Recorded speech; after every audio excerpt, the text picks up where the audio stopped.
Hello, hello. My name is Mark Lopez, and this is Boston Tea Party Explained. Now let's start at the beginning, eh? In 1764, the British needed to pay war debts. They decided to tax the colonists in the 13 colonies. The colonies thought this was unfair for their rights and started protests to tax. In March 1765, Parliament passed a stamp act. The act required colonists to buy roll stamps to place on all printed goods. From 1765 to 1768, there were the Townshend Acts, refers to a series of British acts of Parliament relating to the British colonies in America. In 1773, Parliament passed the Tea Act. The act was intended to help British East India sell its surplus tea in the colonies. It actually made British tea cheaper than smuggled foreign tea, but it allowed British East India Company to choose agents to sell its tea. From 1775 to 1783, there was the American Revolution. The revolution ended when the British signed a treaty on September 3, 1783. From 1789 to 1882, there was still a tax for tea, and it wasn't the tax itself that was the problem, but how the tax was passed without American input. U.S. Congress taxed tea from those exact two dates. There were both colonial and British officials who disliked the Boston Tea Party happened. For instance, Benjamin Franklin stated that the destroyed tea must be paid for.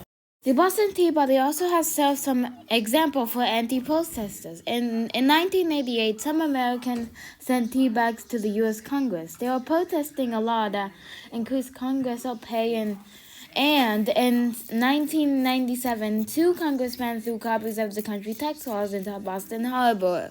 Now on to the second chapter. The Boston Harbor is a natural harbor and estuary of Massachusetts Bay and is located adjacent to the city of Boston, Massachusetts.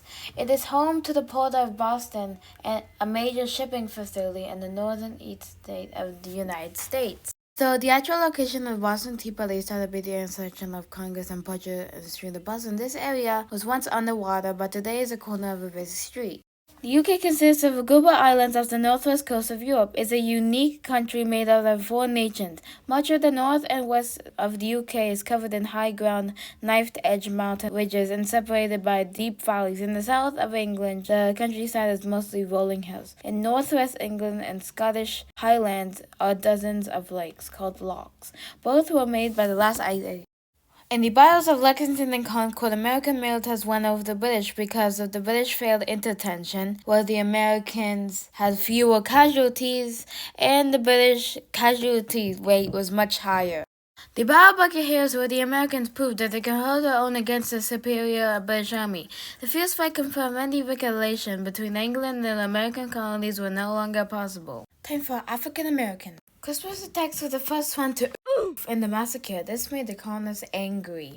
Peter Samuel helped the Americans at the Battle of Lexington, Battle of Bunker Hill, the Battle of Saratoga, and the Battle of Stony Point. James Armistead Lafayette served under the Continental Army during the Revolution as a double agent under the Marquis de Lafayette. He reported activities of Benedict Arnold after he had gone over to the British. Onto Native Americans. Mohawk tried to ally with the British during the Revolution. They had a long trading relationship with the British and hoped to gain support to prohibit colonists from intruding on their territory in the Mohawk Valley. Joseph Mather Sandanija was a Mohawk leader of the Iroquois Nation and helped the British. Tenskwatawa avenged for his brother died of war, so he joined the British side. Time for the final chapter. Molly Pitcher helped fight in the Battle of Monmouth in the American Revolution in the Continental Army. She received half rations in return for cooking, washing, and sewing, and doing other work. Lady Rogge helped the Patriots as a spy during the American Revolution. She eavesdropped on British officials that discussed the plan for a surprise attack on George Washington's army and helped devise a plan. Betty Rose was an upholsterer who made flags in Philadelphia at the time of the American Revolution. Some believe she made the first American flag, and some stars and stripes as men, according to the rough design they gave. Alright, bye.